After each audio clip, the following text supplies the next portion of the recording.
Bom dia! E aí, galerinha, tudo bem com vocês?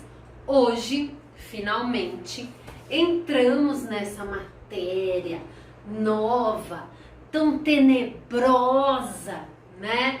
Que os acompanhará pelo restante do oitavo, pelo nono ano e muito no ensino médio e muito nos vestibulares, pelo menos até então, né? Porque com essas novas regras aí para o ensino médio, né, essa mudança de acordo com a BNCC, os vestibulares também mudarão e a gente aí está aguardando quais serão as mudanças para manter vocês sempre atualizados, sempre antenados, sempre sabendo de todas as novidades, mesmo não estando ainda no ensino médio. Mas vamos lá, galera. Bom, aqui vou começar relembrando para vocês. Período simples, o que era mesmo? Uma oração absoluta, a gente chama, né? Então, o que é isso? A oração tem o seu sentido completo, girando em torno de apenas um verbo ou uma locução verbal, tá? Então, isso a gente chama de período simples. O período composto, ele é formado por várias dessas orações, ok? Então, como que eu conto a quantidade de orações? Pela quantidade de verbos, isso é muito importante. Verbos ou locuções, tá, gente? Quando eu falo verbos, tenham em mente que pode ser uma locução verbal também, tá? É a mesma coisa, conta como um só, né? Então, beleza, tá valendo. Então, se eu tenho um verbo, eu tenho uma oração. Se eu tenho 3 verbos, eu tenho 3 orações. Se eu tenho 10 verbos, eu tenho 10 orações, tá? Isso dentro de algo que a gente chama de período. O que é um período? Período é do início ali do meu parágrafo, da minha frase, até a pontuação, tá? Então, até um ponto final, um ponto de interrogação, um ponto de exclamação, tá? Então, do início até o ponto da minha frase, quantos verbos eu tenho dentro desse pedacinho? É aí que eu conto e descubro a quantidade de orações que eu possuo. Então, a primeira regrinha do período composto, super, mega, blaster importante, ele é formado por 2 ou mais orações. Lembrando que orações, então, aqui estão como sinônimos de verbos ou de locuções verbais, ok? Se você quiser acrescentar nas suas anotações aí, acrescente. Mas tava fácil demais, né, gente? Vamos complicar um pouquinho? Gramática, né? Aquela coisa linda. Se fosse simples, não seria tão linda, nem tão legal. Bora lá! Eu tenho 2 tipos de período composto. Meu período pode ser composto por coordenação ou composto por subordinação, ok? Qual é a diferença básica entre eles? Simples. As coordenadas, gente, elas estão juntas porque elas querem, tá? Porque elas se completam, mas elas não são necessárias uma para outra, ok? Elas podem se separar, que elas têm sentido separadamente, ok?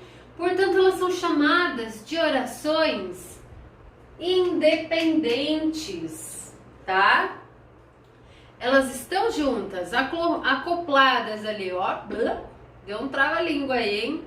Acopladinhas ali. Porém, elas não necessitam estar assim. Estão porque fica melhor desse jeito. Mas ao separá-las, percebo que elas são 2 coisas e essas 2 orações têm o seu sentido, são possíveis de entender, tá? Já neste caso, gente, subordinado é um termo, né, que muita gente usa isso no ramo de trabalho, né, de emprego. Ah, estes são meus subordinados, ou seja, devem obediência a mim, estão abaixo de mim, precisam de mim. Então a gente tem aí uma relação diferente do que essa que elas estavam juntos porque queriam, né? Elas não estão juntas porque querem, estão juntas porque precisam, tá? A oração principal precisa da subordinada e a subordinada só tem sentido quando ela está junto com a oração principal, ou seja, elas são necessárias uma para a existência da outra, ok? Então elas são dependentes, elas não têm vida sozinha, vida própria, elas são unidas, siamesas, inseparáveis, ok? Vamos lá. Então, ó, eu tenho uma oração principal, né, que é a base da informação, e aquilo que tá faltando nela eu vou encontrar na subordinada, ok? Então a gente abrevia aqui, gente, que vocês vão perceber que na classificação dessas orações vai ficar um nome de um tamanho de um, sei lá, tipo, oração subordinada, substantiva, objetiva, direta. Imagina você escrever tudo isso. Acabou a folha, né? Acabou a frase. Acabou o tempo da prova, né? São 10 questões, você tem que escrever tudo isso, acabou. Então a gente permite nesses casos que abrevie alguns termos, tá? Para não ficar uma coisa tão. Bom, então a oração subordinada, ela, como eu disse para vocês, então ela é o que falta. Ela é o seu lovezinho, pedacinho que falta do seu coração. Aqui é a mesma coisa. Ela completa a outra de alguma forma. Então ela exerce uma função sintática em relação à oração principal. Como assim, Paula? O que é função sintática? Então vamos lá, gente, ó. Se na minha oração principal está faltando o sujeito, eu provavelmente vou encontrá-lo na oração subordinada.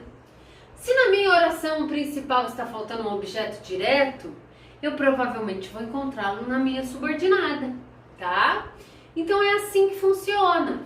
Eu tenho uma classificação para essa oração subordinada, tá? Por isso uma função sintática para ela, ok? Então ela exerce uma função sintática em relação à outra, porque o que faltou na outra eu encontrarei nela. Nunca vou ter um sujeito na oração principal e depois ter uma oração subordinada, substantiva, subjetiva, que é a que faz função de sujeito. Por quê? Porque eu já tenho sujeito lá, já encontrei esse sujeito, não tem dois sujeitos diferentes, né? Então, gente, é assim que funciona, tá? Elas se completam, elas se ligam, elas se necessitam, tá? Bom, aí vocês vão perceber que elas vão se subdividir em outros tipos. Então esta é a primeira de muitas aulas, videoaulas que nós teremos aqui a respeito do período composto, tá? Na próxima a gente já vai se aprofundar um pouquinho mais nas orações coordenadas. Então vamos lá, ó. As orações coordenadas, elas podem aparecer sem conjunção e com conjunção, tá? Eu digo que a conjunção é a colinha entre elas. Então elas podem vir coladas pela vírgula, e daí elas virão sem conjunção, ou elas virão com conjunção e a conjunção as colará, tá? Paula, quem são as conjunções mesmo? Fica tranquilo, na próxima aula você verá todas, tá? Vamos entender só a diferença desses dois períodos aí, da diferença entre coordenação e subordinação, para depois nos aprofundarmos em cada uma delas, tá? Então vamos lá, galerinha. Sem conjunção a gente vai chamar ela de oração coordenada assindética. Presta atenção nesse A. CA significa que é sem, tá? Então, o a indica que é sem alguma coisa. Sem o quê? Sem conjunção, tá? Sem conjunção. Então, a gente abrevia ela como oca, tá? Ela é oca. Falta alguma coisa ali, ok? Com conjunção, ela é OCS, oração coordenada sindética. Sim, meus amores, sim, ela tem conjunção, sim, certo? E a conjunção que vai juntar elas. Olha um exemplo aqui para vocês. Estude essa matéria. Olha que ameaçador, presta atenção. Ou sua vida será difícil. Aguarde, aguarde. Você vai ver se essa frase não foi uma premonição. Saca só. Então vamos lá, gente. Estude essa matéria, já separei, ó. Aqui eu tenho, deixa eu sair da frente, que acaba ficando mais fácil. Peraí, ó. Vou fazer assim para ajudar vocês, ó. Estude essa matéria. Olha lá, o estude é o meu verbo, ok? Então aqui eu tenho a minha primeira oração, tá? Ela não tem conjunção, portanto ela é uma oração coordenada assindética. Sim, ó, isso é um pau de selfie. Portanto, adaptado como varinha, né? Então esse fiozinho tá fazendo um belém aí pra você. Vamos lá, segunda, gente. Ou, olha o ou, conjunção. Ele inicia a oração, tá? Então, ou sua vida será difícil. Bom, primeira coisa, para você saber se a divisão que você fez está correta, você tem que ter um verbo para cada lado. Esse é o primeiro princípio. Segundo princípio é que quando se trata de orações coordenadas e ela for sindética, ela inicia a oração, certo? Portanto, você vai ver esse ou aí no início da segunda oração, tá? Isso é bem importante. Então, neste caso, eu tenho uma oração coordenada sindética alternativa. Esquece essa classificação por enquanto. Eu só coloquei aqui para vocês saberem, tá? Mas a gente vai chegar em todas elas. Porque as sindéticas, sim, elas têm conjunção e são 5 tipos, né? Mas acontece que esse sim com S, os 5 tipos com C. Mas fica fácil de você se lembrar aí pelo início. Então, os 3 As primeiro, aditiva, adversativa, alternativa e aí explicativa e conclusiva, tá? Mas as subordinadas são piores, elas são mais do malzinho, elas têm um grupinho maior, né? Porque elas se dividem em 3 tipos e cada tipo tem outros tipos. Então, substantiva, a gente abrevia como oração subordinada substantiva, a OSS, ela tem 6 tipos dentro dela. As adjetivas são mais suavinha, tem 2 tipos dentro dela. E as adverbiais, as mais do mal, tá? Mas fica tranquilo, é só pro 9º ano essa. São 9 tipos dentro dela, tá? 9 classificações diferentes. Bom, galera, não se liguem nos nomes das classificações, agora não é hora para isso, ok? Agora é hora de entender a diferença. Então vamos pro exemplo da subordinada, para você entender? Bora lá, ó. Espero que você entenda isso. Tem 2 verbos aí, o espero e o entenda, ok? Bom, eu separo, vou separar aqui, ó, antes do que, tá? Depois vocês vão entender o porquê que a separação ficou aqui. Espero é a primeira oração, é a oração principal, tá? Mas eu espero o quê? Tá faltando um pedaço aí. Quem espera, espera alguma coisa.